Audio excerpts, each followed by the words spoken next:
Shalom Aleichem. Welcome back to Breslov Web Seminar, Parshat Korach. As you know, there's a separate parsha in the Torah that talks about machlokes, strife, argument, being contentious. That's Korach, right? Korach had a beef against Moshe Rabbeinu. He was the son of the second oldest child of Kahas. Kahas had a son Amram, and then they had a son Yitzhar. Amram being the Bechor takes a double portion. Moshe and Aaron took over the leadership of Klal Yisrael. It wasn't that they took it over of their own accord.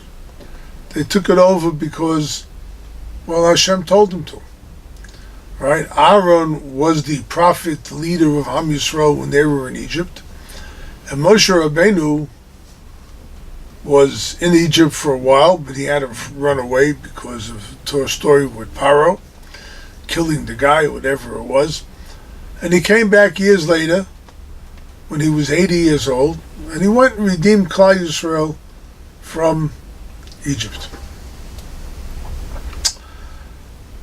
The second son of Kahas was Yitzhar. Yitzhar had a son, Korach. Korach felt that the next obligatory status of someone of leadership in the family of Kahas should be from his father. Instead, Moshe Rabbeinu took someone, Elitzophan ben Parnach. Parnach was the fourth son, and he became the leader of the tribe of Levites. Korach was insulted. Did that ever happen to anyone in your shul? Did it ever happen to anyone in your neighborhood, in your community, that somebody got insulted because they felt that they were deserving of the kavod? Well, Korach did. And it happens all the time. We're in the middle of presidential elections of the United States, and take a look how everyone insults each other. But they expect not to be insulted, but they insult everyone else. I'm insulted, and because I'm insulted, I'm going to take the matters into hand. And that's how the machlokas with Korach and Moshe, what Korach made against Moshe Rabbeinu, that's how it started.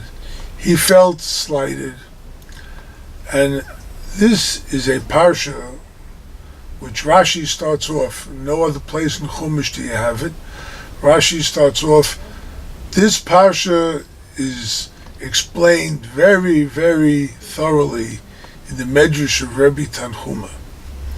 Why? Because this parsha is a fundamental parsha in how the Jewish nation is going to redeem itself, and how, for the last 2,000 years that we're in exile, we have not yet redeemed ourselves.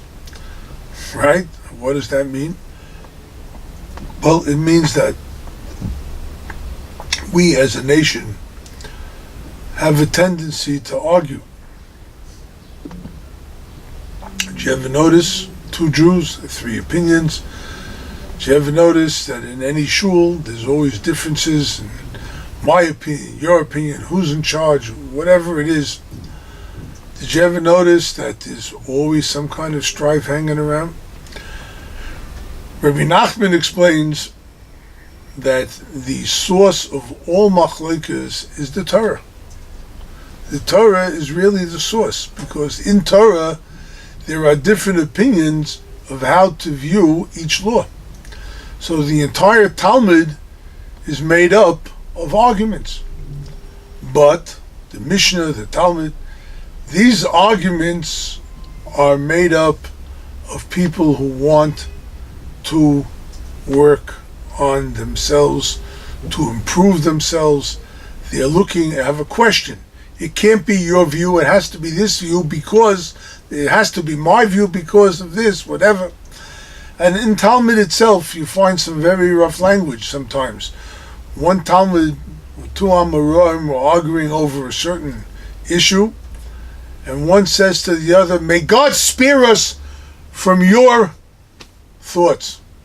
And the other one answers, on the other hand, may God spare us from your thought, from your way of interpretation. But at the end, they were only arguing over a point of law.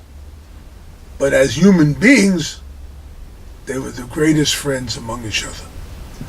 And that's the point that has been lost on us. These people argued for the sake of heaven. They argued for the sake of the Torah.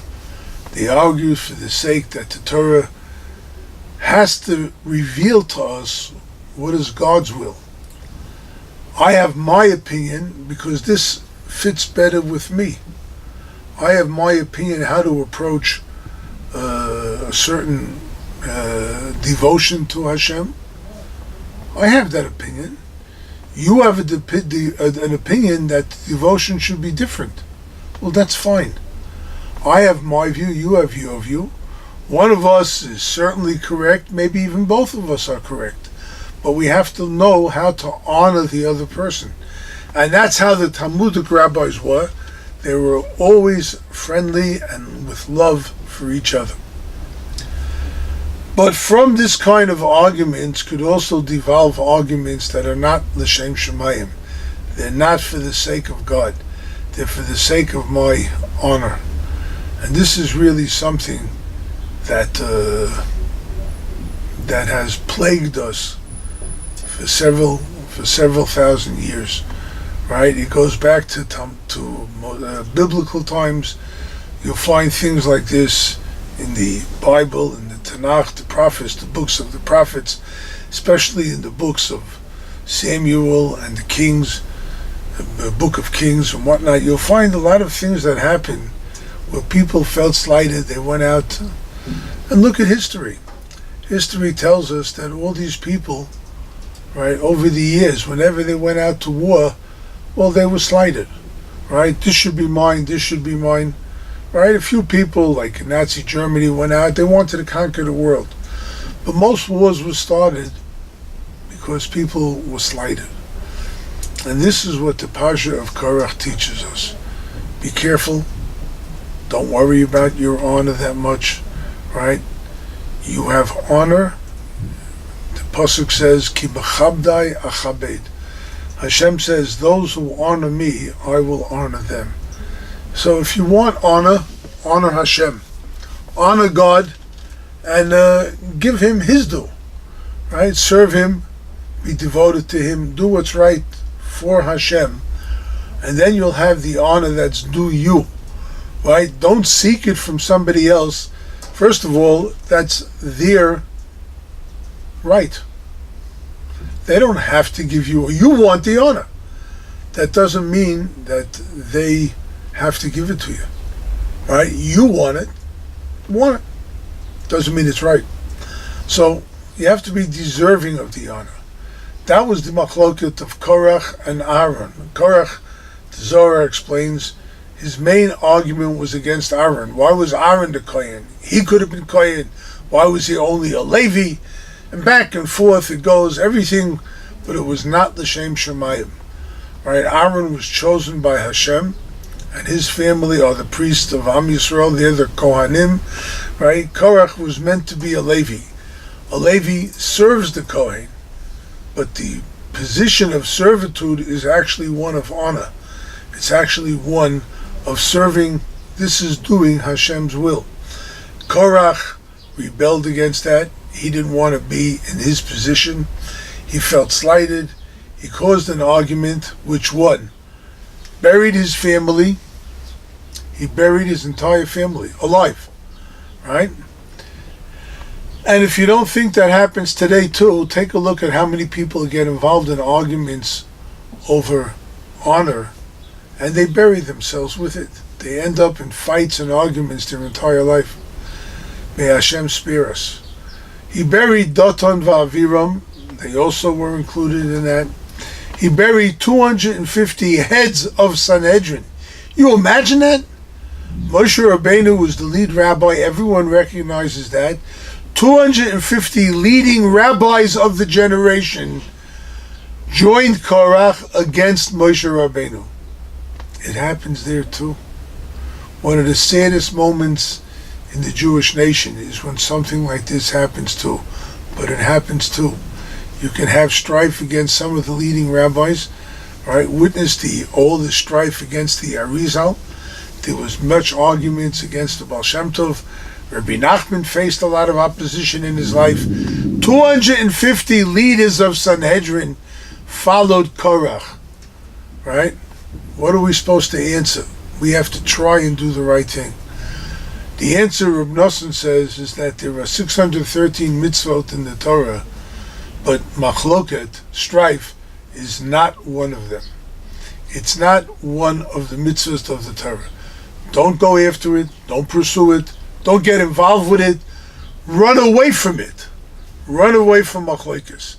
Better you should teach your tongue to be silent and not get involved at all than to get involved with a strife and whatnot. You can stand up for your rights, yes. You should stand up for your rights, yes.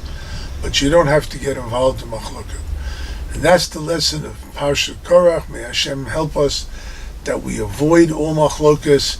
If we learn to patch up the differences between us, I respect you, you respect me, everything's fine.